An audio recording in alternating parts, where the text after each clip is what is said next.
Oh, hey everybody, how y'all doing? What's going on? It's your girl Tiffany coming through live in effect.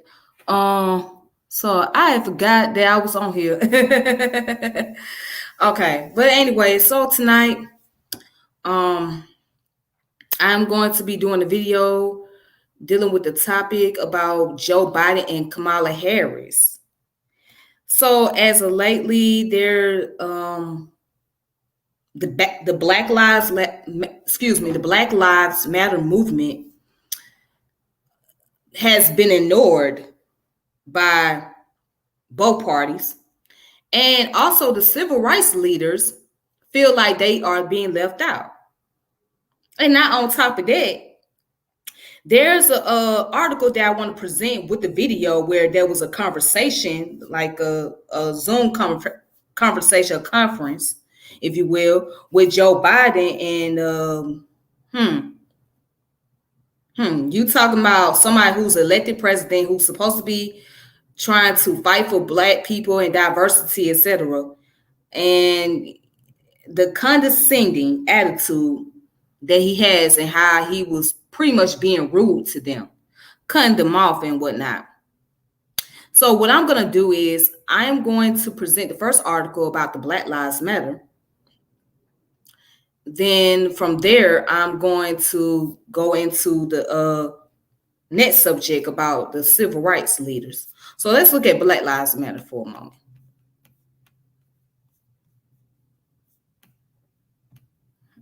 All right, so let's take a look at the article. I have it here posted. And it says, BLM, which Black Lives Matter movement, responds after being ignored by Biden and Harris. Now, this article was written on December 15th, 2020. All right, and it says, shortly after the media projected Joe Biden and Kamala Harris as winners of the 2020 election last month, Black Lives Matter sent a letter to the pair congratulating them and asking for a meeting. After all, the group's support wasn't going to come for free. Then it goes on to say, Black Lives Matter co-founder Patrisse Cullors said the group wanted to discuss the expectation that we have for your administration and the commitments that must be made to Black people. Biden and Harris wouldn't have gotten to where they did without the support of Black people and Black Lives Matter's effort to mobilize tens of millions of voters. We want something for our vote, she said, expressing an interest in being actively engaged in your transition team's planning and policy work. According to a recent Black Lives Matter Instagram post, however, the group is still waiting. On the night of the Biden-Harris victory, Black Lives Matter sent a letter requesting a meeting. Read the description next to a graphic explaining it's been 32 days and the group has heard nothing. Joe Biden, Kamala Harris, and Representative Cedric Richmond met with several civil rights groups yesterday. We weren't invited. Black life cannot wait. Creating thriving conditions for Black communities in the 21st century cannot be put on pause. As the organization leading the largest global social justice movement, we demand a seat at the table, the statement continued. To ignore us and the 64,000 of you who have signed our petition is to ignore our generation's most pressing demands for transformative justice. Now, look, they got this little flyer they posted up right here on Instagram. It said it has been 32 days since we requested a meeting with Joe Biden and Kamala Harris. We heard no response. All right, it says their post closed by calling on their followers to let them know you're waiting too. State Representative Vernon Jones said it showed Black lives don't really matter to Biden or BLM.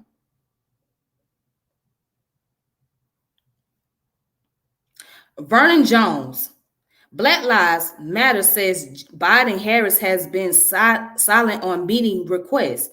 Being right sucks. I told you Black lives don't matter to Joe Biden or BLM. They don't even matter to each other.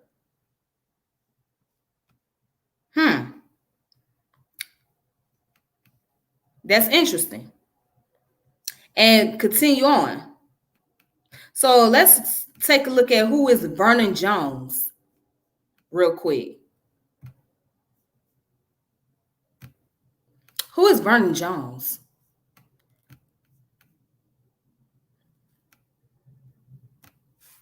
Let's see. Rep. Vernon Jones.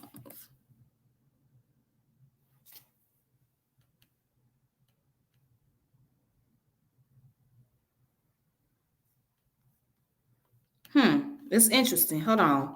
Let me pull up his information. Let me pull up his profile.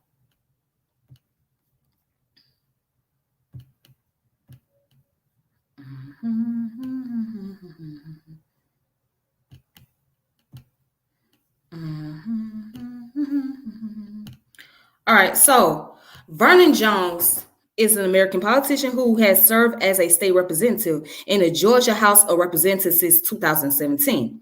And previously, from 1993 to 2001, a member of the Democratic Party.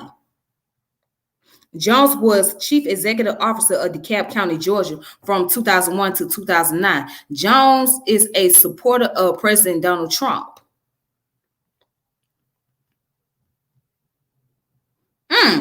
Oh, this is interesting. Whoa, this is interesting. It gets real interesting. It says Jones was a member of the Georgia House of Representatives from 1993 to 2001 before serving as a chief executive officer of DeKalb County from 2001 to 2009. He unsuccessfully ran for the U.S. Senate in 2008 after unsuccessful runs for the United States House of Representatives in 2010 and DeKalb County Sheriff. Jones returned to Georgia House of Representatives in 2017. In April of 2020, Jones announced his endorsement of President Donald Trump for re-election and spoke at the Republican National Convention on his behalf. Now, it's really funny. It's really, really, really, really, really funny. Because this man,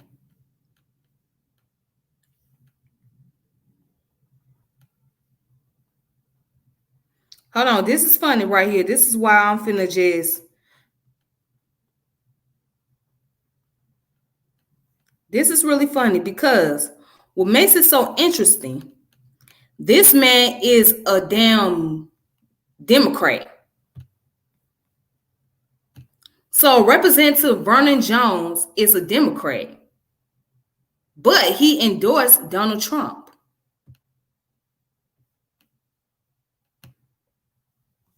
And he said out his own mouth that Black lives don't matter to Black Lives Matter or to Joe Biden. and Joe Biden is a Democrat. So this is really interesting. You know, shit is getting ugly if you got a Democrat who endorses a Republican as president, who also acknowledge that the president, the elected president, don't care, and also say that Black Lives Matter don't care. But that's the interesting part about this. It's very interesting. So yes, getting back to this article.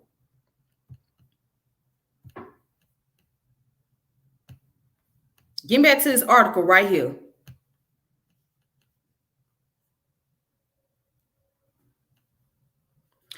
So basically, if you read this right here, this is their profile. Go on Black Lives Matter. So they got 4.1 million followers on Instagram. And this is what they put. It has been 32 days since we've requested a meeting with Joe Biden and Kamala Harris, and we have heard no response.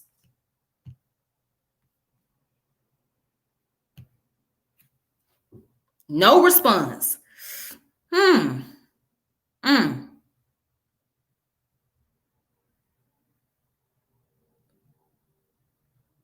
What a coincidence. What a coincidence. What does that tell you? This man has shown his true color. He's just as narcissistic as Trump.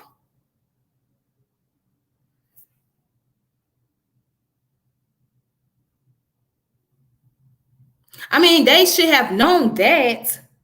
Looking back at his history, they should have known about Kamala Harris, looking back at her history. Hell, they should have even known that about Obama, because the same thing was addressed to Obama. And you know what he said? I'm a president of America, now a president of Black people. Did nobody ask if you not the president of America? We know you the president of America. The question is, what about the concern of the Black citizens?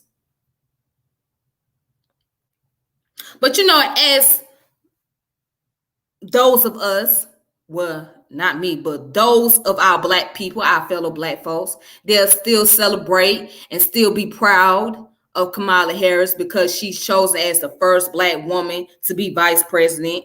And they'll be proud because Biden is in the office. This doesn't occur to people. It kind of goes over people's head because they're so caught up of the victory of these two individuals, but not looking at the bigger picture. Same way when Obama was president, people was caught up on his victory and not looking at the bigger picture. People was caught up on the victory of Obama being the president of the United States, but not looking at the bigger picture.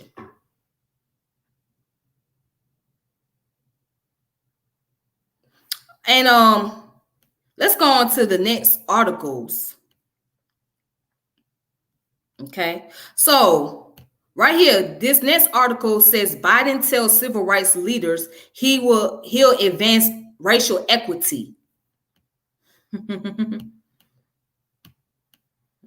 Okay. This is what he tells civil rights leaders. Let's see.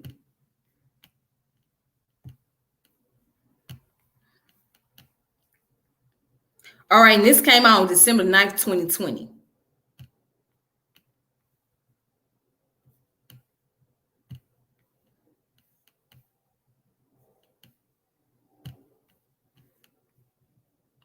All right, so he says, in a meeting with leaders of some of the nation's top civil rights organizations, President-elect Joe Biden reaffirmed Tuesday that his administration will prioritize racial justice and assemble a diverse cabinet that can tackle pressing equity issues. Vice President-elect Kamala Harris and Louisiana Representative Cedric Richmond, who will join the Biden administration as a senior advisor, also participate in the nearly 2-hour virtual meeting with 7 civil rights leaders. The talk touched on how racial justice will be a common thread as the Biden administration works to address policing and criminal justice reform, COVID-19, the nation's racial wealth gap, voting rights, and more. The meeting, which was closed to the news media following increased pressure Biden has received to ensure that his cabinet is diverse and representative of the nation. Black voters were a driving national force pushing the former vice president to victory over President Donald Trump. Other voters of color have also been credited with helping secure Biden's win in the battleground states like Arizona and Nevada. You cannot move the needle when it comes to racial justice in this country unless you have people at the table at the highest levels who have had lived experience. And there are Black people qualified for every single position in the government. National Urban League CEO Mark Morrell told reporters after the meeting, "We saw today a passionate Joe Biden and a passionate Kamala Harris. We would judge this administration by the action it takes and by its results." All right. So the civil rights leaders said they made clear that Biden's supporters expect him to deliver on his promises. They say Biden agreed to meet with them regularly to discuss progress on key issues. All right. So now check this out. So it says Biden has said he wants a diverse cabinet, and some Black leaders have said he needs to do more to achieve that. Biden announced earlier Tuesday that he had selected retired Army General Lloyd Austin to be the nation's first Black defense secretary. The Associated Press reported later Tuesday that Biden had selected Ohio Representative Marcia Fudge, a former chair of the Congressional Black Caucus, as his housing and urban development secretary.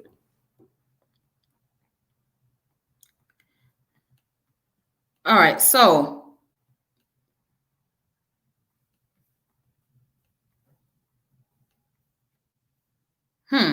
let's continue.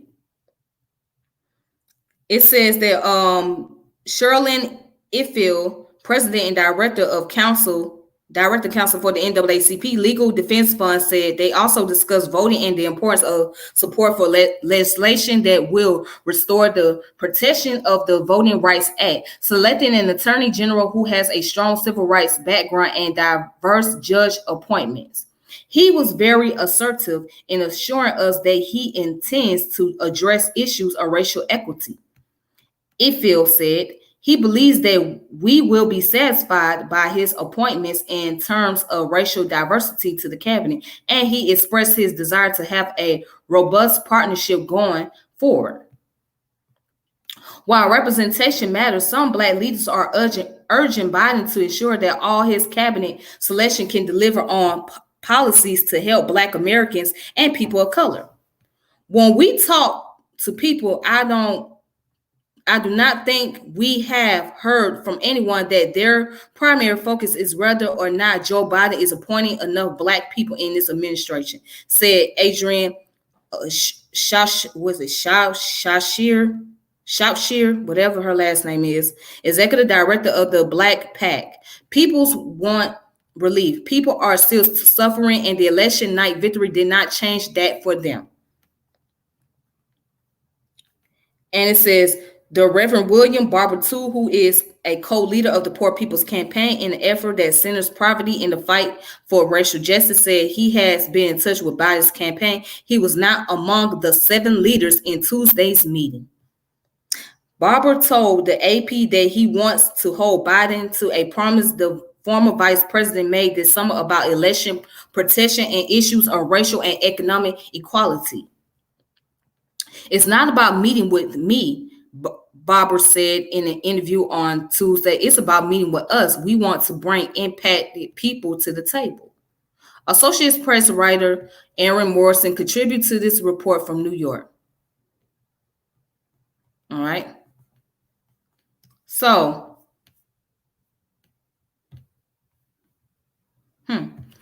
So with that being said, you got all these diversity going on. And according to these civil rights leaders, they're happy, but they're not too satisfied. They feel like that's not enough because they want to see what other work can Biden do regarding to the policies and regarding to those who are impacted, particularly the Black Americans, which is African Americans, and the people of color. That's what they looking at. And some of them felt like, oh, they weren't even invited. So the question becomes to me, have Biden picked the right people to be put into office to represent us? That's the question. Has he chose the right ones that know how to properly address the issue of African Americans?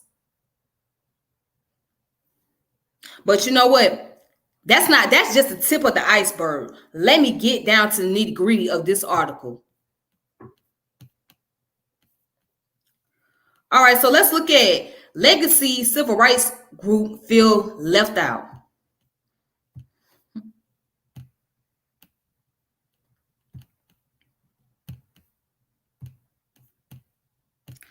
Uh-oh. Okay, so legacy civil rights groups feel left out of Biden's transition.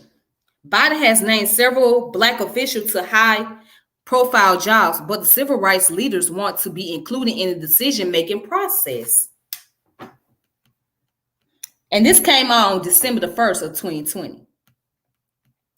It says in Washington, the heads of legacy civil rights group say they are struggling to participate in President-elect Joe Biden's transition, vying to be included as the incoming administration tries to make good on a promise to Black voters to be the most diverse in history. Prominent civil rights advocates say they haven't been consulted about key cabinet picks and are frustrated they haven't met with Biden since the election. We aren't asking for some kind of veto. We are asking for some kind of consultation, said Mark Morrell, head of the National Urban League. We are still in a wait and see mode, but we think that the civil rights community should be more closely engaged. Biden selected Senator Kamala Harris to be his running mate, and she will become the nation's first Black vice president, in addition to being the first woman and Asian American to hold the job. Wow. And it says, so far, Biden has made 3 choices for cabinet secretaries, including Department of Homeland Security, Alejandro Mayorkas, who is Hispanic, and his pick for Treasury Secretary, Janet Yellen, who will be the first woman to hold the job. Linda Thomas Greenfield, a Black woman, will serve as Biden's ambassador to the United Nations, a position that is often included in the cabinet under Democratic presidents. On Tuesday, Biden rolled out his economic team, which includes 1 Black man, 1 Black woman, and 1 Indian American woman. The new White House communication team is entirely female, and more than half are non-white. Representative Cedric Richmond, a Black man, will hold a senator advisor role in the White House. But the leaders of some civil rights groups remain concerned they're not being consulted. We haven't had a meeting with him. We have not had a conversation about Georgia runoff election. We have not had direct conversation about key appointments that are going, said Derrick Johnson, head of the NAACP. Civil rights leaders in this country should be on par, if not more than other constituency groups he has met with.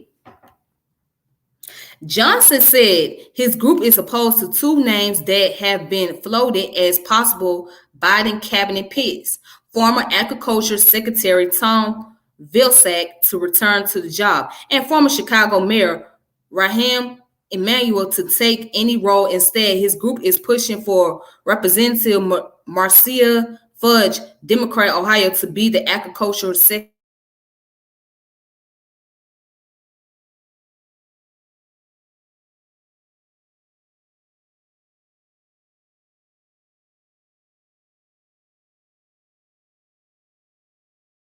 Okay, I'm back, you guys.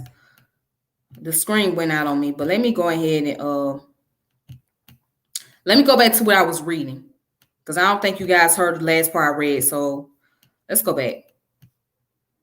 All right, so it says let me go back and read again. Johnson said his group is opposed to two names that have been floated as possible Biden cabinet picks. Former Agricultural Secretary Tom Vilsack to return to the job, and former Chicago Mayor Raheem Emanuel to take any role. Instead, his group is pushing for Representative Marcia Fudge, Democrat Ohio, to be the Agriculture Secretary. The tension underscores what is likely to be an ongoing challenge for Biden. After building a coalition to win an election, the various representatives of the identity-based group that helped propel him will want a say in how he governs, and he will have to balance the many demands. Black voters were decisive in Biden's victory, with record Black turnout in swing states like Michigan, Pennsylvania, Wisconsin, giving him an edge over Trump. During the campaign, Biden said diversity in his administration would mirror America's. And he put, I think they have got to understand how important and significant the expectations are with respect to African American participation in all aspects of the government, all aspects. And said Morale, this isn't 2008. This isn't 1992. This isn't 1976. This is a different time, a very, very different time. I am withholding judgment for now, but I am offering these comments. All right, so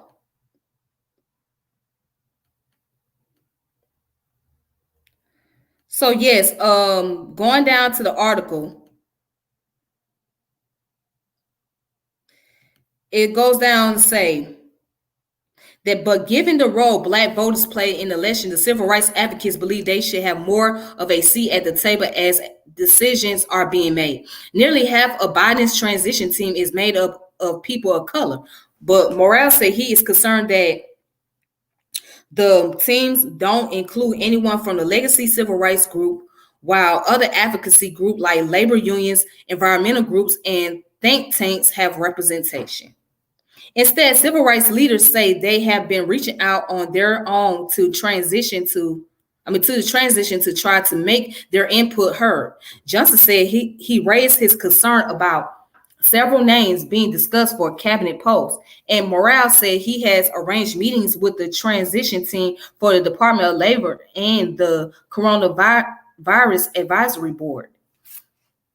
Biden has already announced he will fill 11 senior roles with Black officials, and a transition official noted the transition has been engaging with the NAACP Legal Defense Fund, which is separate from the NAACP, and the National Urban League. Our team is engaging leaders and organizations to ensure they have a seat at the table in helping to develop and implement the president's elected vision, and we will continue over the coming weeks as we work to shape the Biden-Harris administration, transition spokesman Jamal Brown. While once the titans of the civil rights movement, groups like the NAACP, Urban League are now two pieces in a larger network of groups representing Black voices. The growth of the Black Lives Matter movement has also launched new groups pushing for equality. All right, so with that being the case, the problem is that the civil rights leaders feel like they're not getting their voices heard, especially when it comes to electing those who should be in certain position of power, whether it be Secretary of Defense, the Housing Authority, etc. And so they feel like, well, he made all this decision, but he did not bring us to the table and allow us to have a conversation with him as far as the individuals that he appointed. That was their attitude. So they felt like they were being left out. They were being thrown under the bus. But you know what? Now let me go to this last piece of article, because this article right here and the video that I'm about to play shows the true color. That shows the true color of Biden and how he really feels. Okay? I'm going to play the video and I'm going to read the article. Let's get to it.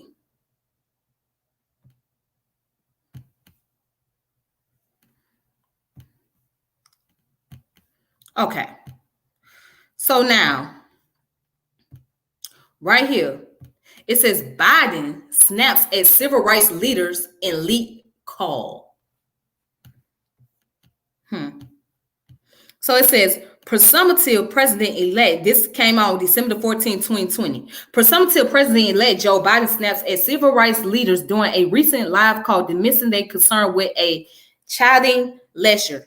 The leaked conversation comes amidst an apparent split between Biden's team and the larger progressive civil rights movement in America. The call was leaked Thursday to The Intercept, which published the conversation in its entirety. All right.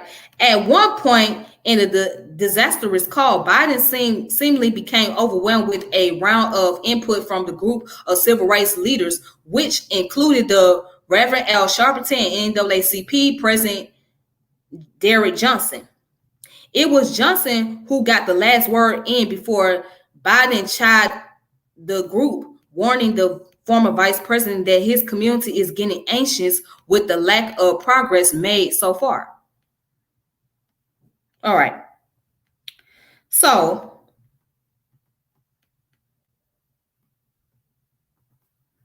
I'm going to go ahead and play this video. All right. So let's kind of start right here. Hopefully you guys can see that. Hold on. Get that off of here. They do not necessarily speak for us. What I'm saying is that when you have progressives that will question your nomination, your nominee for the defense department, making history, and he will need a waiver. Well, it will look very strange to many of us that two white guys can get a waiver, but the black nominee couldn't. It would look very strange to us that we can see people that we're hearing are up for attorney general, but the black, that little girl. We also need to deal with the voting rights that has been robbed, that even now they're trying to suppress all over this country. And clearly, I remember you and I sat next to each other on the pulpit at the church in Selma, Alabama, just this past March, in which we talked about voting rights. We talked about John Lewis. John Lewis, that was the last time he was on that bridge alone. We have had the watering down of voting, and now it has ushered in this whole hysteria where we have a president that's made a mockery of voting. We need an attorney general that will clearly deal with protecting voting rights, not as some privilege, as I sat in a courtroom and heard Scalia say from the bench that this voting right sounds like a racial entitlement, but it is a right, and it is a right dipped in the blood of our people. Let me say that we should not, as you look to your appointees that are left, we should not let them submit us to a double standard, whether they be on the left or that call themselves progressive, are progressive about everything but race. All of a sudden, when blacks start making money as lobbyists, they're against that, they're against this.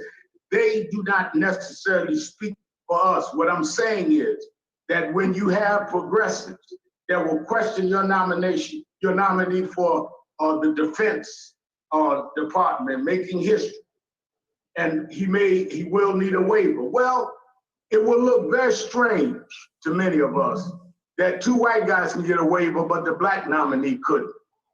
It would look very strange to us that we can see people that we're hearing are up for attorney general, but the black guys, if it's a Tony West, well, it may be nepotism. If it's a DeVal Patrick, well, we don't know. at least make sure we are equally considered in the running. And I think that it is important, it is imperative, and I know you. I think I saw a commercial, I know Joe, I know you. I sat next to you 8 years in just about every civil rights meeting Barack Obama had, and you pushed him. And you're right, it's our job to push you. And you sat there, you were there. I sat next to you when Obama sat there with young activists, as I hope you will, with Patrice Cullors and others, and listened to them, and we started this commission on policing. It's almost forgotten history now, because a lot of that body cameras and all are almost something that you can put in a museum because they're turned on and turned off when they want. You were part of making that happen. That's why I think that it is totally ridiculous for anyone to think that we could put a Rahm Emanuel, who covered up Laquan McDonald's killing as mayor, in any position without our raising from the civil rights community that this man did something that, in our opinion, was just absolutely unpardonable. So as you know me, and I know you, Vice President-elect, I will never embarrass you.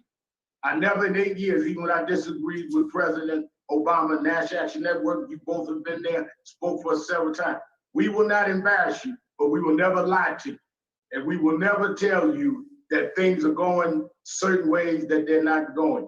As I said that day in Selma, Mr. Vice President-elect, that we are not looking for better slave masters, we're looking for freedom. And you stood up and said, I'm right. I was directing it at an opponent of yours, because some people think they can come in at the last minute, say they're progressive, throw their fists in the air, and we are conned by that. So I'm very happy that you're there.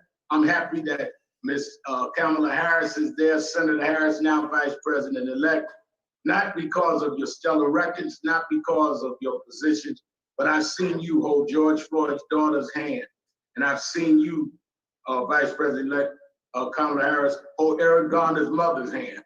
That's the kind of President-elect and Vice President-elect that we need to turn that compassion into some concrete legislation and the policies that we need. So we're not just holding hands, but we're moving forward. And we want to move forward together. And we want to maybe not always agree, but be able to walk out with a common agenda that all of us can live with and make life better for everybody. So I thank you for this meeting. I thank all my colleagues that joined in asking for this meeting. And I'm sorry if I was a little more candid, but you would have thought I was a clone if I didn't do Al Sharpton. Look, Mark, let me update you where we are in time. We probably have a couple of minutes. I really wanted to. Let's go to the president and the vice president. I want to go to the president-elect, but I know Derek told me he had one thing that he wanted to get out. Derek, if you can do that quickly, we can go to the president and vice president-elect to close us out. Derek, you're muted. You're muted, Derek. I'm there. President-elect, you've mentioned more than once how the Black vote saved you in your races in the Senate in Delaware. You've talked about your friendship with Mouse. We are now saying the Black community have stood up in this election cycle.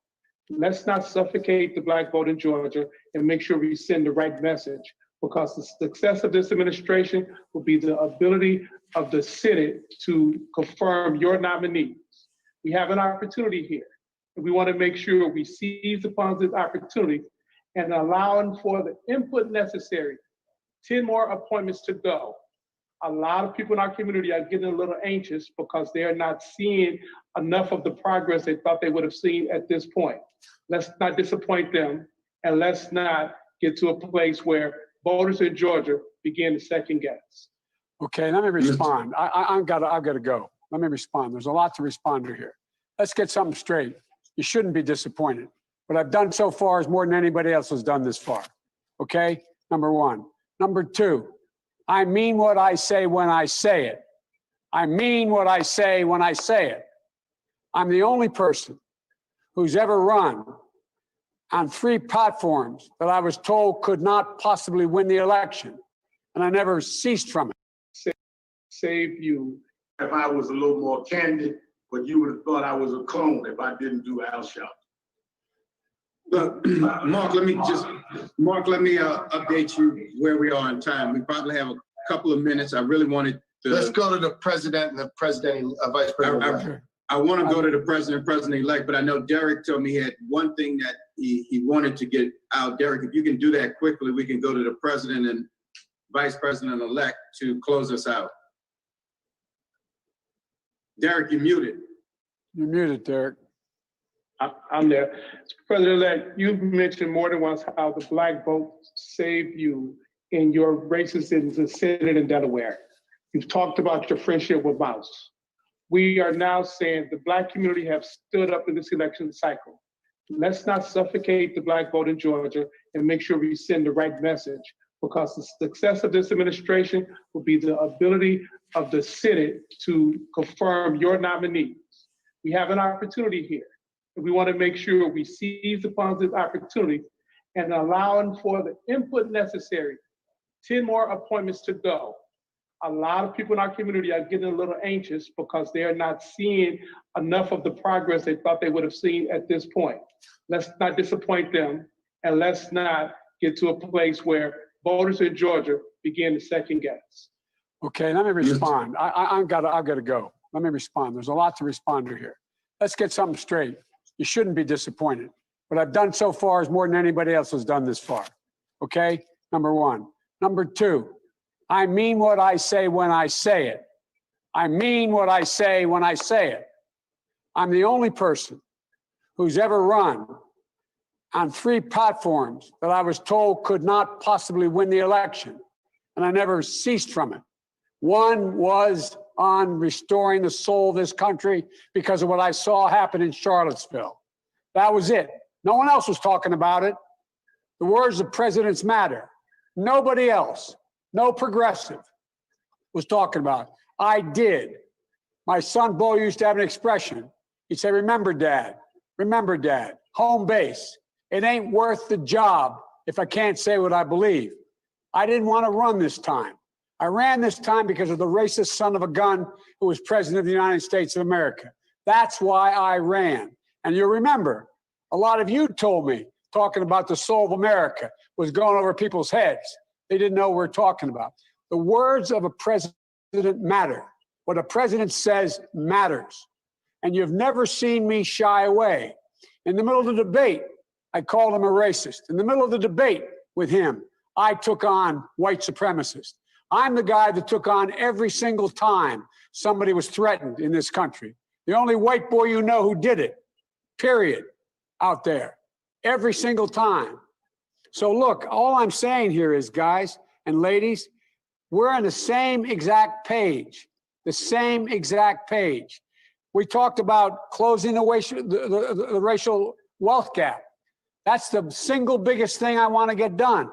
It's the ultimate equalizer, no matter what else happens, because I plan on spending over $15 billion to provide for opportunity for young Black entrepreneurs to get them off the ground, Black farmers to be able to own their own property, young people being able to get their first $15,000 down payment on a home, making sure that they have an opportunity to gain wealth.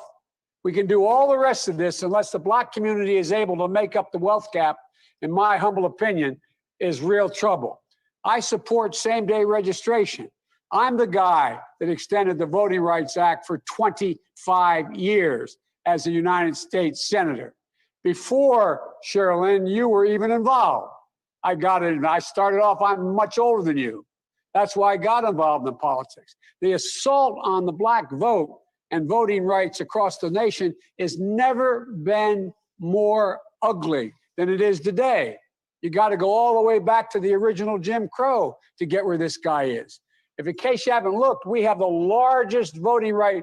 Kristen, my operation, 1,000 lawyers, bigger than you or anybody else out there on voting rights. 1,000 in this campaign. Not a joke, 1,000. So I want you to know, I understand this. I know, look at the 38 cases that have been brought against my being president of the United States. All about phony actions. And so I think there should be same-day registration, automatic voting rights. I've been pushing, and I got a number of people to contribute significantly to the effort down in Florida to make sure that that federal prisoners who serve their time have every single right restored to them. That's been my position before it was anybody else's position. I've been out pushing that. In addition to that, I think it's really important that no one goes to prison for a drug offense. Nobody. They go into rehabilitation. Rehabilitation. That's what we should be building, rehabilitation centers, not more prisons. I have a $20 billion effort that I'm proposing to get states to change their sentencing guidelines so that there is no more mandatory sentences across the board. In addition to that, we're talking about having diversity hiring in every agency. I promise you that is going to happen. We're just getting started here. Police reform, judicial reform. Look, you know, when I was, if you notice, when I was chairman of the Judiciary Committee and when I was advising the president, who did we get on the court? We got on a woman who worked for me, became a member of the Supreme Court. Another woman who was a leading Hispanic in America no one paid attention to is on the court. All the people that I pushed on the court have been really pro-civil rights judges across the board. And I, like you, the idea, Kristen, that everybody has to be a prosecutor. I'm a public defender. When I'm president of the United States of America, we're going to see to it that public defenders, federal defenders, get paid the same as federal prosecutors. So we can attract people. There's a whole range of things I guess I'm trying to say here. Look, the whole idea of equity is built into everything we've done. For example, I laid out my COVID team. Nobody's ever done this before. We're going to have Marcela Nunez-Smith, but yeah, she is going to have one job. We have an equity task force. Her entire job is to deal with the inequity that exists because of racial discrimination. And Ms. Campbell, that's what this is all about, making sure that. You may remember, I'm the first person, black or white, who called attention to the fact that you were finding that there was the rate of people who were African Americans who were dying was 3 times that of white people. That's because a friend of mine, a white guy who happens to be, as you well know, Derek, the mayor of the city of Detroit, called me to tell me about it. I insisted that we keep a record on everything that happened since then. Guys, guess what I'm saying, guys, is, you know, I mean what I say. The hard part here is I'm going to have a lot of trouble. We're going to have a lot of trouble getting a lot of this done with this Congress. And so the question is, for example, you know, I'm going to be appointing at least, and I'm, you know, look, the reason I'm not telling you who the other black maybe cabinet positions I'm going to appoint are is because it will get out. And guess what? I can't defend them. They're going to be out there by themselves without any defense before their name. They're going to get ripped to shreds. That's why I'm going to wait. You will be pleased, I believe. You will be pleased to see there'll be more African Americans in major positions within a cabinet in major spots and more Hispanics in major spots than ever in American history. That's going to happen. I promise you that. And the other thing is, for example, thus far, you know, for example, when we went ahead and we made sure that, you know, I have as, the Secretary of Treasury, Janet Yellen, but at number 2 is Wally Adeyemo, an African American, who is the number 2 guy with real authority at that department. Look underneath just what we're doing in addition to the people we've already named. You're going to see people, look, and, you know, Cecilia Rouse, Cece, she is a significant player. That's a serious position. But it's like when I name it, well, I don't know whether that counts. I'm not so sure. Well, if it doesn't count for y'all, well, the hell with y'all. But because it's real. It's real. So all I'm saying is look at us, judge us based on what we do. You're going to see more coming your way. And not only that, within a cabinet in major spots, and about it. I insisted that we keep a record on everything that happened since then. I'm a public defender. When I'm president of the United States of America, we're going to see to it that public defenders, federal defenders, get paid the same as federal prosecutors. So we can attract people. There's a whole range of things I guess I'm trying to say here. Look, the whole idea of equity is built into everything we've done. For example, I laid out my COVID team. Nobody's ever done this before. We're going to have Marcela Nunez Smith, but yeah, she is going to have one job. We have an equity task force. Her entire job is to deal with the inequity that exists because of racial discrimination. And Ms. Campbell, that's what this is all about, making sure that. You may remember, I'm the first person, black or white, who called attention to the fact that you were finding that there was the rate of people who were African Americans who were dying was 3 times that of white people. That's because a friend of mine, a white guy who happens to be, as you well know, Derek, the mayor of the city of Detroit, called me to tell me about it. I insisted that we keep a record on everything that happened since then. Guys, guess what I'm saying, guys, is, I mean what I say.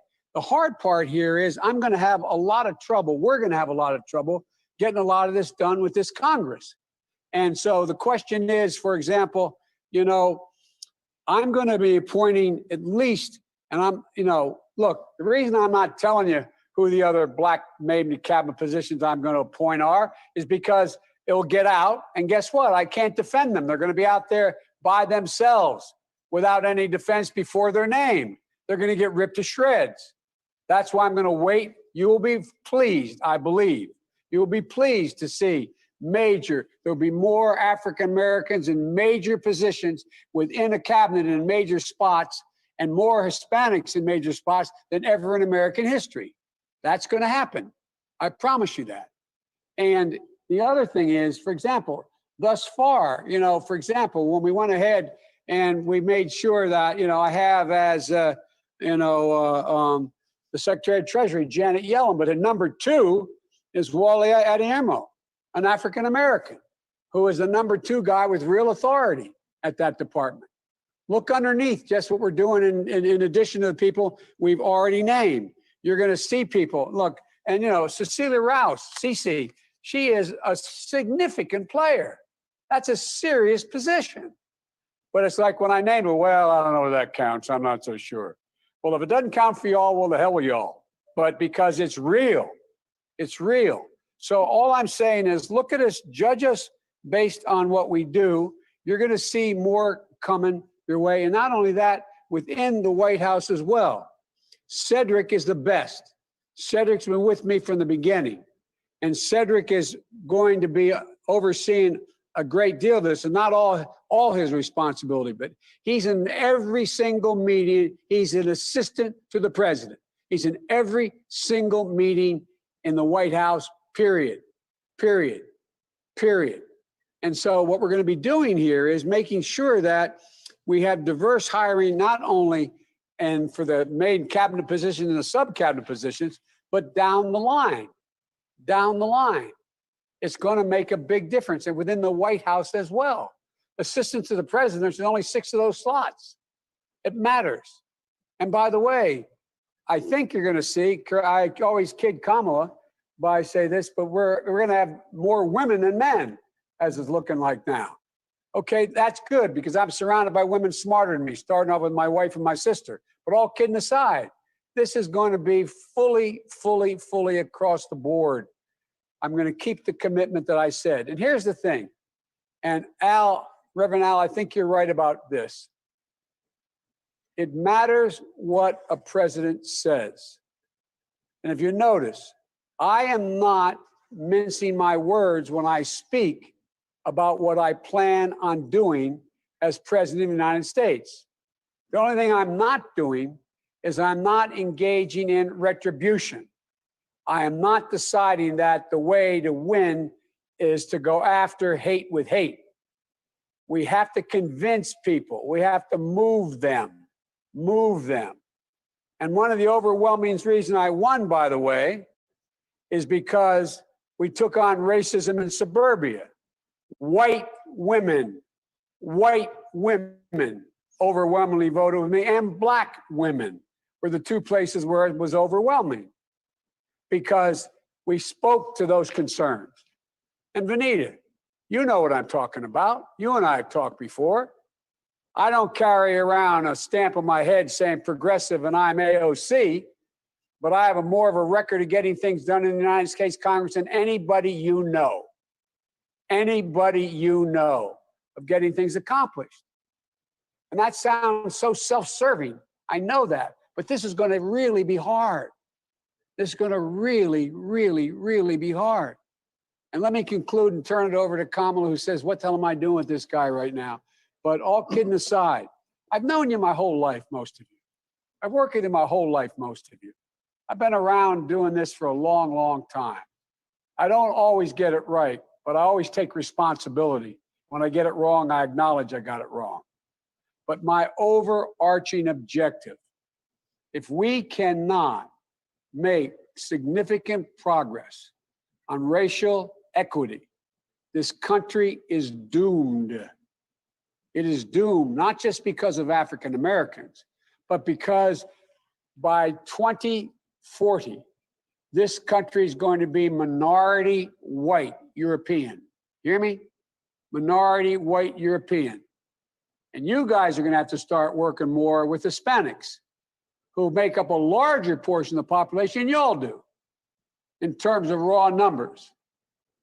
We're going to have to be working with a whole group of people that, in fact, are the single most diverse democracy in American history and anywhere in the world. And we got to figure out how to unify this country. And you've been the leaders of being able to do that. Not a joke. And so there's some things that I'm going to be able to do by executive order. I'm not going to hesitate to do it. But what I'm not going to do is I'm not going to do what used to, Benita, you probably used to get angry with me during the debates, when you'd have some of the people you were supporting say, on day one, I'm going to executive order to do this. Not within the constitutional authority.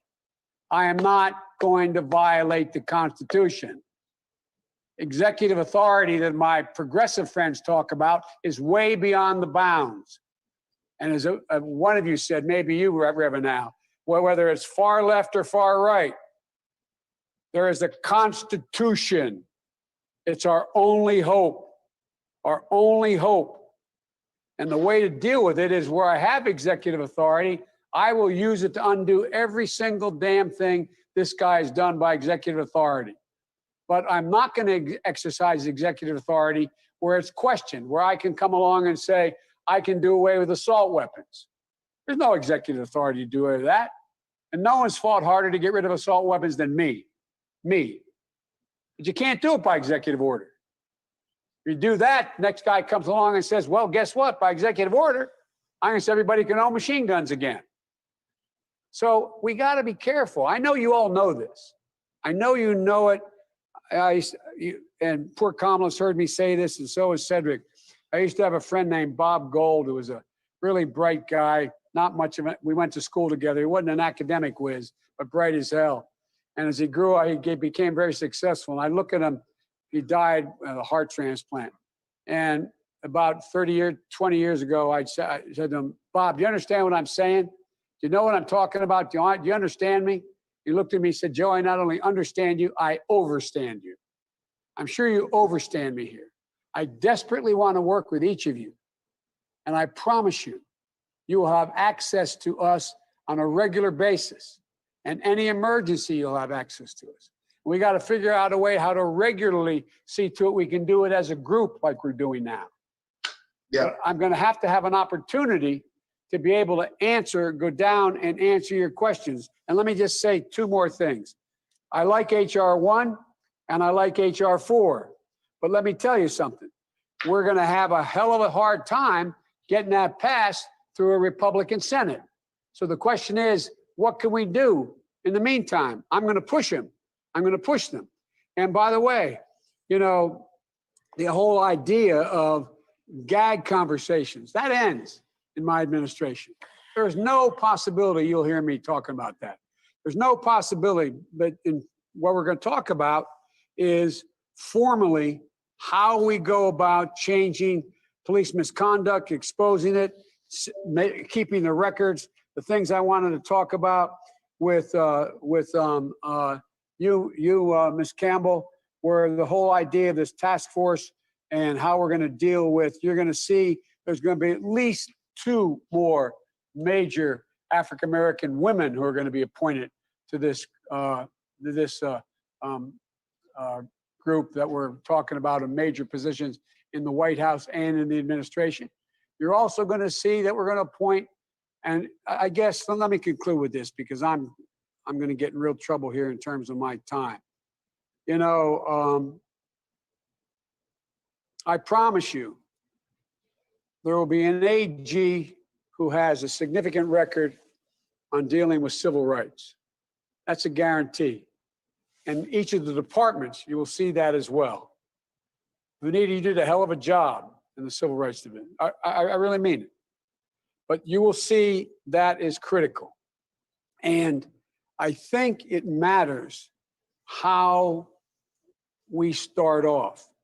I'll conclude by saying one of the things I learned early on was that if in order to get things done in the Congress or the Senate, I start off by always going after my opponent's motive, I'm never going to get anything done. When I talk about dealing with the whole notion of what we're going to do in terms of infrastructure, I'm talking about it across the board. I'm not talking about just building highways. I'm talking to making sure that we have safe water. I'm going to make sure we have clean water. I'm going to make sure that we can breathe the clean air. I'm going to make you realize all the folks who are getting clobbered by climate are all fence line communities, which you all come from. The Black community, the poor community. They're the ones who are dying overwhelmingly as a consequence of the impacts of climate change. They're the ones who are going to get first relief in my climate policies. Climate's about equity. It's not just about being able to breathe clean air. It's about equity. And we're going to build back in a way that we're going to create significant jobs for folks that in fact represent minority communities. Badly needed. And so I wish I had more time. Maybe we can have another one of these meetings before we actually get sworn in or in that area to go into, or maybe I respond to you in writing on a number of stuff you raised, but I will get back to you on the detail. But I promise you, Ms. Campbell, if you read the entirety of my position, you'll know that I've never waffled on what you're talking about. Never. And Kristen, you know my view on the judiciary, the Voting Rights Act, what we have to do to restore it, but we have to do it because we got to convince people. Absolute last point. One of the things I'd be concerned about, just as was pointed out to me that you wanted me to be concerned, Derek, I think it was you said it, about, dealing with Vilsack as in terms of agriculture. Well, first of all, you can learn more about Vilsack's record, but my point is this. I don't think we should make that a big issue going into before January 5th when the election takes place down in Georgia. But I also don't think we should get too far ahead of ourselves on dealing with police reform in that, because they've already labeled us as being defund the police. Anything we put forward in terms of the organizational structure to change policing, which I promise you will occur, promise you. Just think to yourself and give me advice whether we should do that before January 5th, because that's how they beat the living hell out of us across the country, saying that we're talking about defunding the police. We're not. We're talking about holding them accountable. We're talking about giving them money to do the right things. We're talking about putting more psychologists and psychiatrists on the telephones when the 911 calls through. We're talking about spending money to enable them to do their jobs better, not more with more force, with less force and more understanding. But I just raise it with you to think about. How much do we push between now and January 5th? We need those 2 seats about police reform, but I guarantee you there will be a full-blown commission. I guarantee you it's a major, major, major element. And as Reverend Al said, I was a pain in the ass to everybody except him when we did the commission before. I didn't think we went far enough. We can go very far. It matters how we do it. I think it matters how we do it. As I learned early on, it's all right to question your opponents, and you're not my opponents, any of you. It's always appropriate to question your opponent's judgment. It's never appropriate to question their motive, even if you know it. Because once you question their motive, you're done. You can't get anything done. By the way, let's talk about building highways. By the way, you're in the pocket of the cement industry. Now, what can we do together? Not a chance of getting anything done. So we can be tough, question judgment, not motive to get things done. Anyway, I'm going to yield to my vice president, and she can correct all the mistakes I made, but I want to talk to you, and with your permission, since I may not get you all together, to pick up the phone and call each of you individually over the next several weeks on the stuff each of you raised, because I care deeply about what you're talking about. Kamala? Okay, I know you have to leave soon.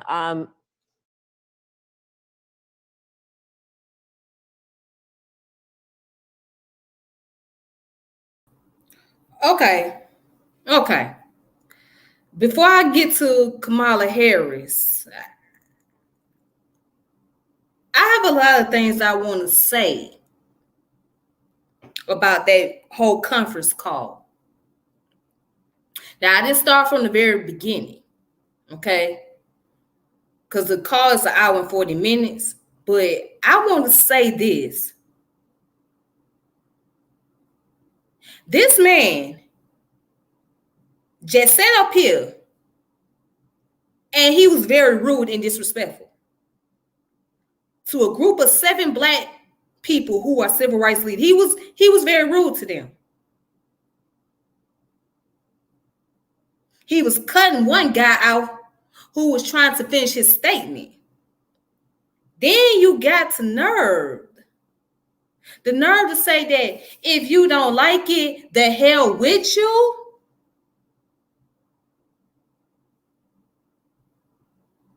And you broasting.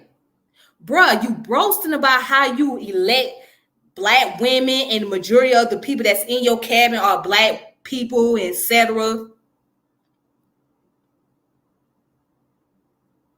All these people want to know is, how come we're not involved? How come we can't sit down at the table with you and talk with you? And you know what you said? I'm not going to violate the Constitution. So what I looked at the whole entire time was somebody who was broasting. Who was broasting and bragging. That's what I seen. I'm the only white guy that did this. And maybe you guys, I'm the only one that did this. I'm the only one that did that. What's the difference between him and Donald Trump? What is the difference between him and Donald Trump? There is no difference. One is a Republican and the other one happens to be a Democrat. That's the only difference, but they're both doing the same exact shit, broasting. Very egotistical. And this man got extra cocky with a group of Black folks. I mean, this man got real cocky for no apparent reason. He called himself getting irritated because there's questions about what he's going to do as far as his policies and how he's going to implement those policies. And he's getting irritated and he wants to start getting rude and nasty. Really? But this is who y'all voted for. But do you see how he coming at them? Do you see how he came at them? And as an Al Sharpton, you can shut the fuck up. You can shut the fuck up, Al Sharpton. You can shut the fuck up. You ain't representing Black people in no kind of way, shape, or form. You can shut the fuck up. You can sit your ass over there, Al Sharpton. You got the nerve to talk about other Black folks who do not speak for the Black community, baby. You don't speak for the Black community. You don't speak for the Black community at all. So you can shut the fuck up and sit your ass down. That's what you can damn do. Because we been tired of your motherfucking ass.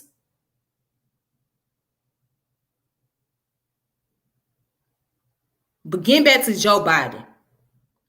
The nerve of this motherfucker, this cracker, coming up in the midst of a bunch of black folks getting arrogant and cocky with them because they questioning him. Because they're asking the question that the people want to know, which they have every right to. And I understand why they feel that way as civil rights leaders. They're like, okay, well, can we have a seat at the table? Can we talk to you? Can we address the concerns to you and show you what we need? They want that opportunity, but you shut them down. You say, you know what? No. Basically, that's what he's telling you. No, you ain't got no right to say shit. I pick who I choose to pick. This is who I appoint. And if you don't like it, the hell with you. That's his attitude. That's a slap in the goddamn face. That's a slap in the motherfucking face.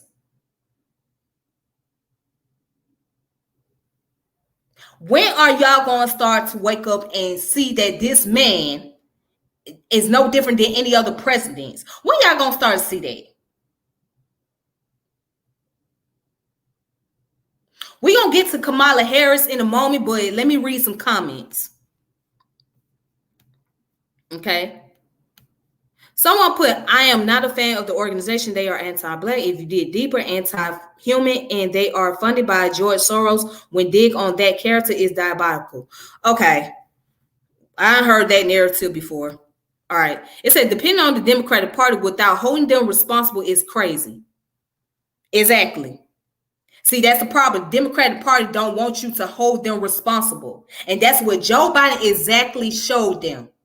Like, look, I don't need y'all pressure. I don't need y'all questioning me. I don't need y'all saying this and that. Let me do what I do.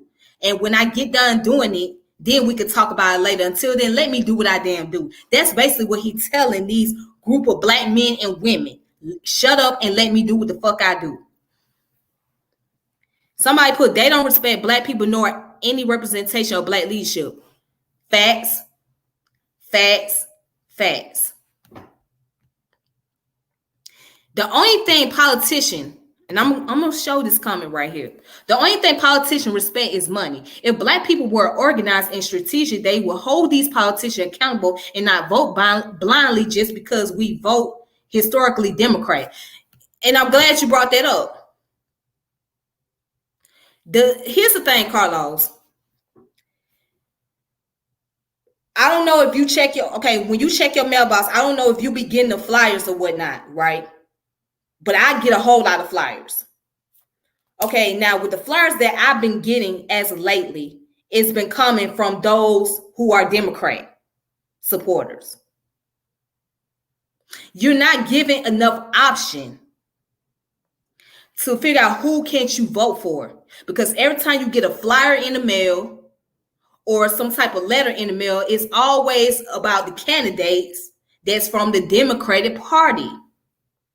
It's never about somebody from another political party, such as an independent party or such as the Republican Party. You always get candidates that are Democrat. And in those flyers, it's always telling you, vote for such and such. Vote for such and such. That's what they're telling you. So you're not taught how to vote. You're told what to vote and who to vote for, but not how to vote. You understand what I'm saying? You're taught who to vote for and what to vote for, but not how to vote. And I know this for the example because, like I said, ever since I checked my mailbox, I be getting so many goddamn flyers about Democrats. Nothing but Democrats.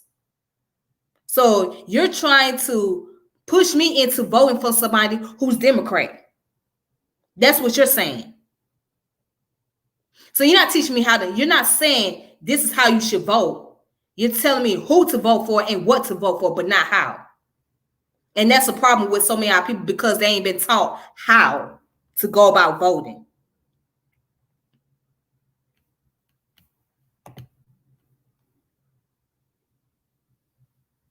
Exactly. You're right, sister. Yeah, you're right. And somebody put, yes, that's true. They don't respect us because we don't utilize our economic power.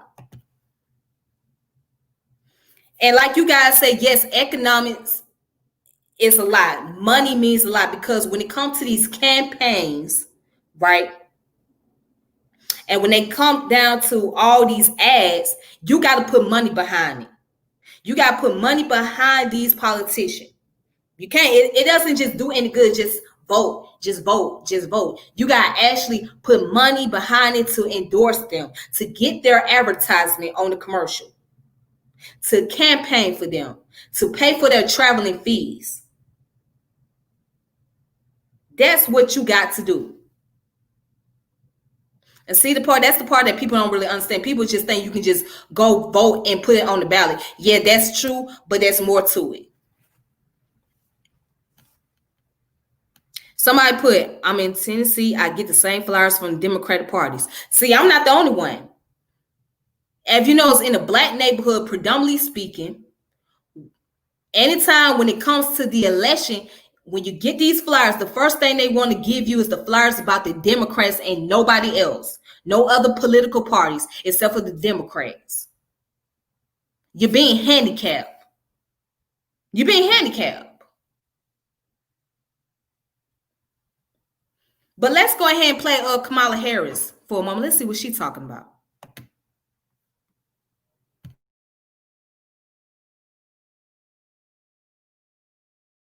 Mark, you started the conversation expressing what the spirit of this conversation as the first of obviously an ongoing conversation, and the president-elect made that commitment just now. I heard him make that commitment. We all did.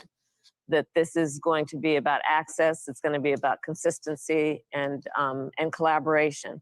But you started saying, we will help you and we will hold you accountable. And that's right. And that's exactly what I think the president-elect has made clear that he and I understand is exactly how we should proceed. I will tell you, having spent, I'm in Delaware right now. I've practically moved to Delaware. COVID. And I have been. Hotel DuPont is nice. Yeah, and I have been spending a lot of time with the president-elect. And I will tell you something. I'm in those meetings. He and I have conversations when people are in the room and when nobody is in the room, when the cameras are on and when the cameras are off. I guarantee you, I have no question, nor should anyone, about the values and the principles that he brings to the discussion we've just had today. They are shared values and shared principles. And of course, we need to work out the details on the many points that were raised, that are raised in the context of what many have also pointed out and made clear. We didn't just lose ground over these last 4 years. There was extreme damage that occurred. And so what is in front of us is not only just simply making up ground. We need to leapfrog because we got pushed behind. So had we not experienced Donald Trump for 4 years, perhaps we would have made some progress. But we are now behind and we lost those years. And so it is going to require a concerted, a purposeful, and intentional approach to everything that we have discussed. We cannot afford to be incremental, and we have to be strategic, and we have to be smart, and we have to do it in a way that is, and I know this for speaking to the president-elect many times, that is not about the work that we do as an administration that's about a grand gesture, but instead about work that actually has an impact on the people. And so I appreciate the president-elect making the commitment that he's made for access and accountability. And of course, you should expect no less. But it is good to know that that's how we're going to proceed, and that at this early date, even before the inauguration, that this has happened. And so let's just come up with a plan and a how we. Mark, you're going to get be angry with me. I work want done together. to say one more thing. I am incredibly optimistic. Let me tell you why. I'm incredibly optimistic because society is changing. The Z generation and young millennials are changing. Now, you're not going to maybe agree with what I'm about to say, but take a look at what is happening. 15 years ago, could you turn on the television and see 3 or 4 out of 7 commercials be biracial commercials? What do you think, guys, huh? What do you think? You want to know where society's going? Watch.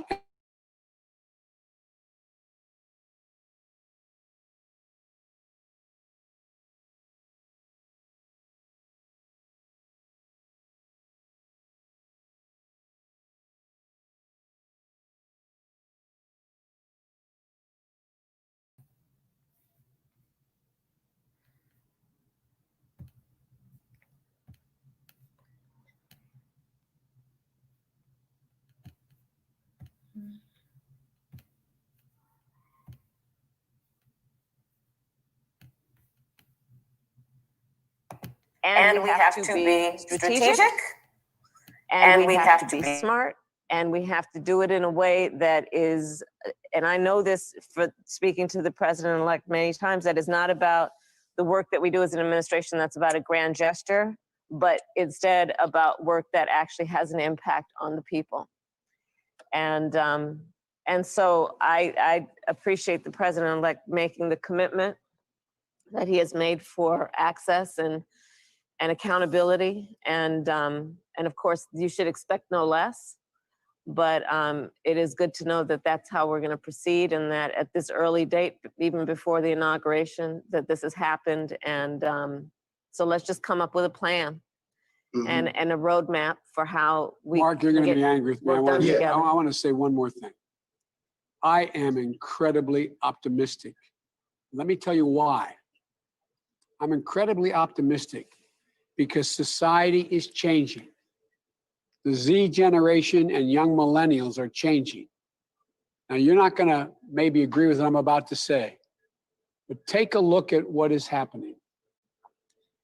15 years ago, could you turn on the television and see 3 or 4 out of 7 commercials be biracial commercials? What do you think, guys, huh? What do you think? You want to know where society's going? Watch entertainment. Watch the profit motive. Why are these commercials, so many of them biracial? The young generation is changing. They're demanding more. They don't come with the baggage. Maybe 10, 20, 25% of them are pure racist. Who knows? But the vast majority are not at all where when I was coming up. And the second thing that's changed is that you and I have talked about this, Al. Remember what Dr. King said when Bull Connor turned those hoses on those black women and sigged the dogs on them, ripping their clothes off, going in their Sunday go to church best and ripping the skin off of those kids? He said it was that was supposed to be the wooden stake in the heart of the civil rights movement. Remember what he said? He said that was most significant thing that happened in terms of freedom. What happened was we got the Voting Rights Act and the Civil Rights Act out of that. That young man who stood with a camera, a cell phone, like millions of people have, and stood there for 8 minutes and 46 seconds and took a picture of George Floyd asking for his mom, seeing his nose broken against that curb. All of a sudden, what happened? You saw a response around America and around the world. The world. Doesn't mean we don't have a big fight to go, but the first thing we had to do, and because of you, we get it done, is get rid of the racist Donald Trump. The first thing. The second thing we got to do is go back and appeal to those folks who some of that 70 million, not appeal by giving them anything, but appeal by moving hard toward what will benefit them as well. If you notice, whenever I make those speeches about civil rights and civil liberties and racial equality and economic equality, I make them to white audiences. I make them to white chambers of commerce. I make them to white audiences because I got to remind them, you want your community to look better, make sure black folks can own a house. You want to make sure your community does better, make sure everybody's making $15 an hour minimum. You want to make your community better, make sure everybody's making more money. It's never, never, never, never, never, never, never hurt the wealthy. They always do better. But it gives the poor a way up and the middle class a shot. So I just think we have a way. I think the American public have had the blinders taken off with these four horsemen of the apocalypse, starting with number one, COVID, number two, dealing with the economic recession, number three, with racial equality, and number four, with global warming. All of a sudden they're going, holy God, I didn't know that happened. I didn't know that was the case. I didn't know that. We should take advantage. But Mr. President-elect, if I could just say one thing, you are right about what has happened with young people. This is Cheryl and Eiffel. But this administration, Mr. Trump, even during his last campaign, has also unleashed something else very ugly and very steeped in this country. Yes, there are many people who were moved by what they saw when George Floyd was killed, but we also know that this president has tapped into a very ugly vein in this country, and it's not easy to put it back in the bottle. And so all I'll say is I agree with you 100%. I only want to say, again, just thinking about the need for momentum. And one of the things I love that I've seen so far already with you and the Vice President-elect is your momentum. Move fast and keep moving. That's what makes the Department of Justice so important, and the Attorney General, someone hitting the ground on day one who understands what to do, because we're going to need to move fast so that people can see that we can produce a country that has the kind of unity that you discussed, because there is a well out there of hate and violence that we also will ignore at our peril. Let me tell you the big mistake I made. I'm in trouble, so much in trouble now, but look. Yeah, you are. You know, when Barack picked me as his vice president, and you all know I didn't want to do it, not because of Barack. I thought vice presidents were just, bodies in waiting. If something happened to the president, and I thought I could do more as a senator. But I made the same commitment to Kamala he made to me, first and last person in the room. And I was standing down on the platform 10 blocks from here, now 7 blocks from where I'm standing right now, in a movie theater I desegregated when I was a senior in high school, the Queen movie theater here. That's where we're in right now. And I was waiting, there were over 10,000 people down on the tracks waiting for a black man to come from Philadelphia on a train to pick me up, to take me 127 miles to Washington to be sworn in as president and vice president. As I stood there, I walked up to the north end of the platform. There's no reason why any of you would know this. And I looked out over what they call the East Side and Southbridge. When I got back from law school, I had a job with a fancy law firm here, the oldest law firm in the state. My city's the only city in American history occupied by the military since Reconstruction, since the Civil War, only one. And so after 4 months of taking the bar and getting ready, I quit because I thought, I can't do this. And I became a public defender. That's why I went there. So I'm standing there thinking at the time, it hadn't dawned on me, waiting for a black man to come pick me up and all these people down there. And off to my left, the north, the east side, was completely leveled. I mean level. After everything was burned down, a level. All you could see was plots for 10 blocks all the way up to Rodney Square. Burned down. And across the 3rd Street Bridge, which is the river, the Christina River that runs through, same thing. They're built back up now and doing a lot better, still have more to go.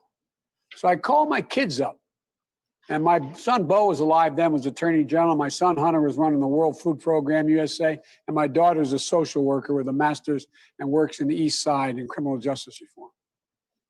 And I said, you know, just hit me. And I told him what I'd seen.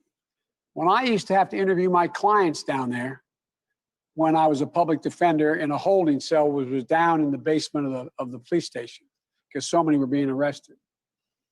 And I thought it would never be a time when black and whites would get along ever again in Delaware. 60% of my city is black now, and we have the 8th largest black population in America in the state of Delaware.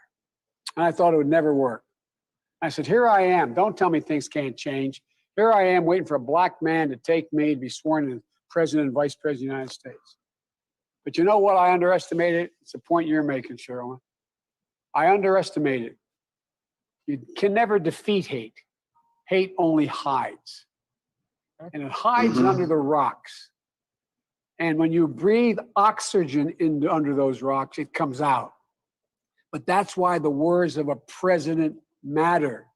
It matters that leaders step up in all communities and condemn prejudice. And I was reminded by a guy that helps me now, John Meacham. He wrote a book about the return of the soul of America. Ku Klux Klan was reinstituted in 1925, 4 and 5. You know why? Not for blacks, but for Irish Catholics like me. Too many Catholics. 30,000 people marched down Pennsylvania Avenue in hoods. Complete regalia, having nothing to do with African Americans. There's about too many Catholics. We're going to pollute the culture of America. And know what it took? It took every single major entity, starting with then a Republican president, speaking out against them. There were then 33 members of the House that were members of the Ku Klux Klan, 7 members of the Senate Ku Klux Klan. But everybody spoke up because a president started it. A president's words matter. And the condemnation has to be swift and consistent. And that's what you're going to see me talking about. You're going to see the vice president talking about, what all of you talk about. But that's why I've organized. You see how many black ministers have supported me? You know, Reverend Al, over 460 got together. But this, guess what? Same way I've been able to put together Catholic priests now and Episcopal priests condemning racism. I met, and I'll end with this, I shouldn't have even started it. I got a call from the Pope, calling me to congratulate me. You know what he said? He said, the most important thing you have to do is deal with racism. Him. He put out an encyclical, which is a big deal in the Catholic Church, about ending racism and dealing with poverty. And he's willing to come and help on that score. That has never happened before. Things are changing around the world. I'm not making the Catholic Church the leader of this, but my point is things are changing. We just got to keep pounding and pounding and pounding and giving people a way out. Mr. President, while I still have a job and you can't fire me from the one I have, I'm being told that you're over. I know. Yeah. And so I just wanted to make sure that you know that. And 10 seconds, Mr. President. We take you up on your offer to meet with you again before January 20th. And we also take you up on your offer to meet with you regularly. We like to do it 4 times a year. We thank you for your time and candor and passion today. And by the way, I may not be able to meet with y'all as one group, but I'll, in the minimum, I'll call all of you and talk to each of the issues you have. Okay. Try to do it as It'll a be group. consistent dialogue. Thank you, Mr. President. Thank you, Madam Vice President.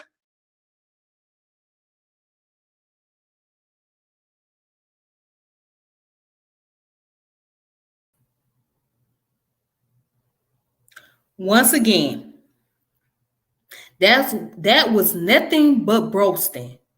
We don't give a damn about no damn Pope calling your ass up and tell you congratulations. We don't give a damn about that shit. We don't give a damn flying fuck about that.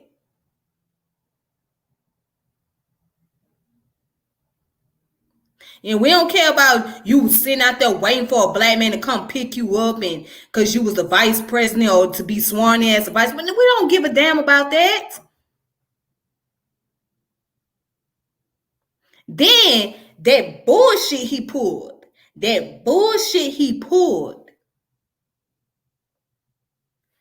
If you look at the commercial, you will see biracial people. 15 years ago, you would never thought that you would see biracial people. What?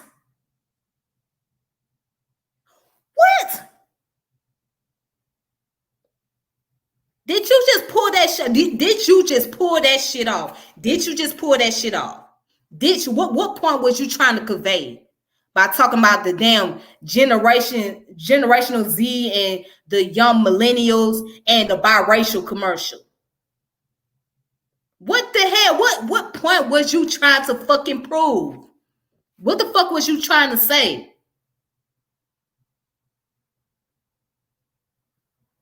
This is who y'all motherfuckers voted for? And y'all ain't listening to the word that coming out this goddamn man's mouth? Y'all better start listening to these damn politicians and listen to how they fucking talk. Listen to the code language they using. Y'all better listen. Hillary Clinton went on the Breakfast Club talking about something. I got hot sauce in my purse.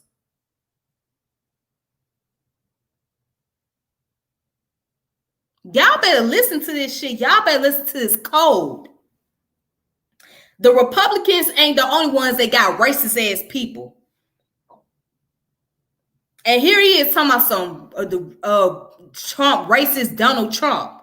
You just as racist as he is.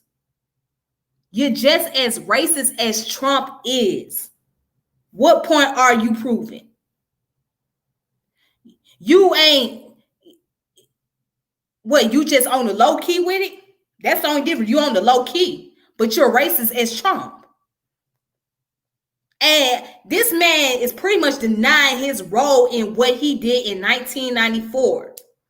He's pretty much denying his role. He's denying the fact that he played a part in the Mass Incarceration Act. Him and Bill Clinton. This is, y'all gotta start paying attention to how these people, like with the tone they using. Now, Kamala Harris kept it simple. I can give her that. She didn't say a whole lot. She wasn't doing a lot of runaround bullshit. But Biden, he was on some bullshit. He was basically saying, look, let me do me and shut the fuck up. That's basically what he's telling y'all. Let me do what I gotta do and shut the fuck up. In a nutshell. That's basically what he was saying to these black people on the platform. Just shut the fuck up and let me do me. I got this. I know what I'm doing. That's basically what he was telling them. But then y'all want to sit here and call somebody a coon and say that, y'all some coons because y'all vote for the Republicans. Y'all voting for y'all don't want to vote for Biden. Y'all coons. This is the shit that y'all say. Don't even understand what it sounds like. Y'all don't realize there's coons in the Democratic Party. Michael Eric Dyson. This man said, what was it, 2 days ago, that Biden choosing a Secretary of Defense as a repayment, a debt that is owed to Black America? Does that not sound like a buffoonery to you? Does that not sound like a tomfoolery?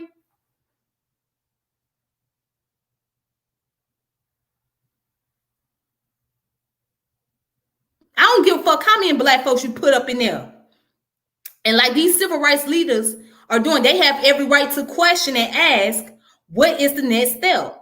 They not too much caring about how many motherfuckers you putting up in there. What's the next step? And as far as they're concerned, they have the right to ask, well, dang, why not sit down and have us in the room? And so we can talk and have a discussion. They have that right. They not giving a damn about all that other shit you talking. That shit, that's just a bunch of goddamn long-winded ass shit that you on. Nobody give a damn about no Pope calling your ass. Nobody give a damn you was standing out there waiting. You could be standing out there freezing cold. Ain't nobody give a damn about that shit. We ain't trying to hear that shit talking about you waiting on a blame. Nobody give a fuck. That old long-winded ass shit. That's besides the point. That's besides the fucking point. You're not even answering the fucking question. You just talking a whole bunch of shit because you want to shut people up. Anyways, let me go ahead and read the comments and then I'm gonna get off of here because I've been on here almost 2 hours. An hour and 40 minutes. Someone put, the Democratic Party is a white party. Black people think they can get fair representation from them. What a joke. I don't know what it's going to take to see that you're not going to get no fair representation. We haven't been getting fair representation for years. It don't matter who you put in office. The condition has not changed much in our community. It has not changed much within our community. Do I need to go back and play the video that I played the other day with Dre from Blackish? Maybe I will. I am going to do that. I am going to do that. And what it says, Kamala Harris called Biden a segregationist, and she still accepted his VP slots. What a coincidence. What a coincidence. You know this guy is a segregationist, right? Why would you accept his spot? Why would you accept that position? What a coincidence.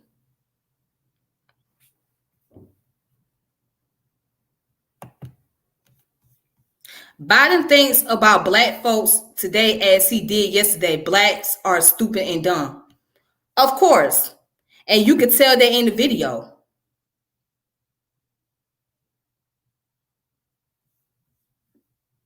You know what? I'm going to go back and play that video with Dre from Blackish.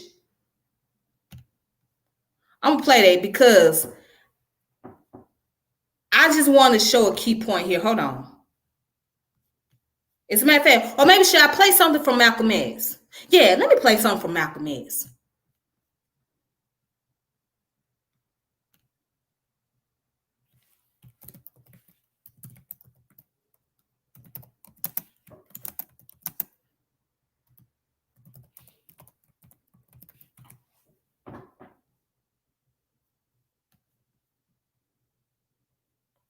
Okay, hold on. Let me play something really fast. Okay. I can give you this $50,000.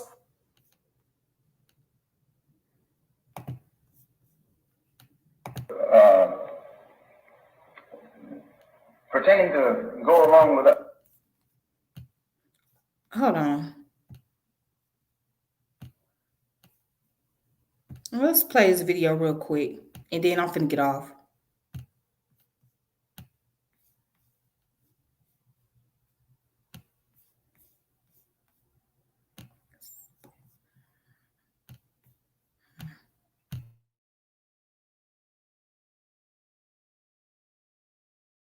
With us in our struggle for civil rights and different other forms of rights.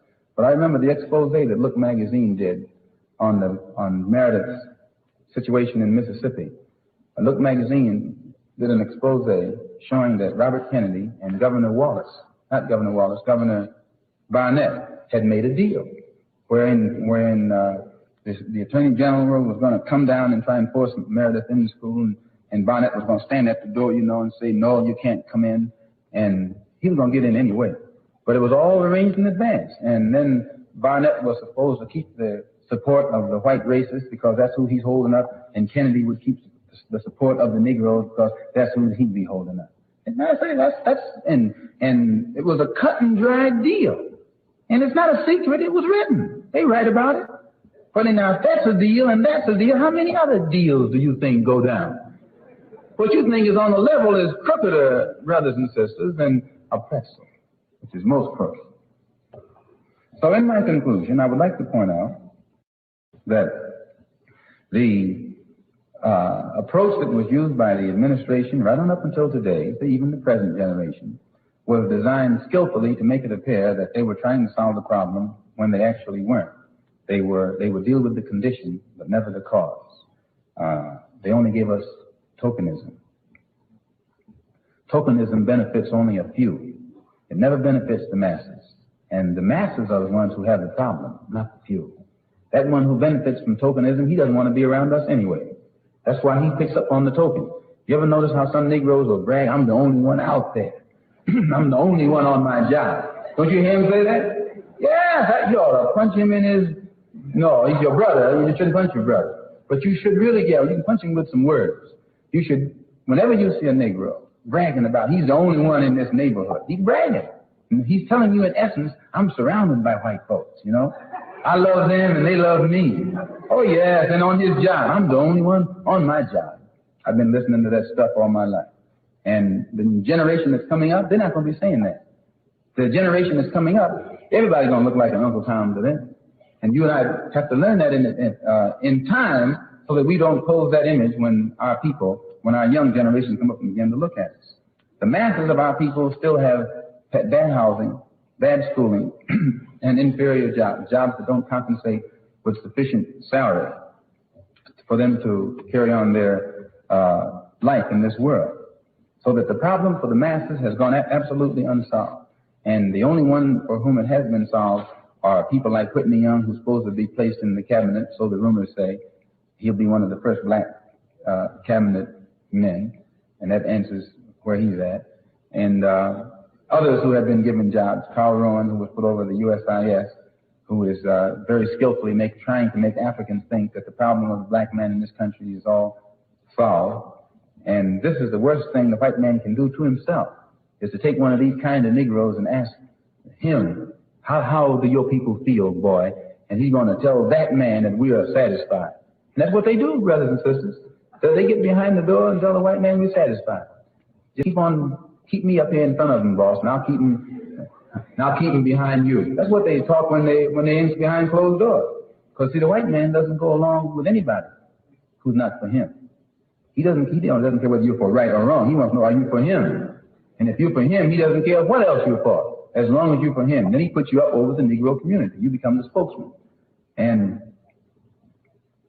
in your struggle, it's like standing on a revolver anywhere. You run faster and faster, and the wheel just goes faster and faster. You never leave the spot that you're standing in. So it is very important for you and me to see that the only way that our problem is going to be solved, it has to be with a solution that will benefit the masses, not these upper class, so-called upper class. Actually, there's no such thing as an upper class Negro, because he gets the same hell as the other class Negro. All of them get the same hell, which is one of the things that's good about this racist system. It makes us all one.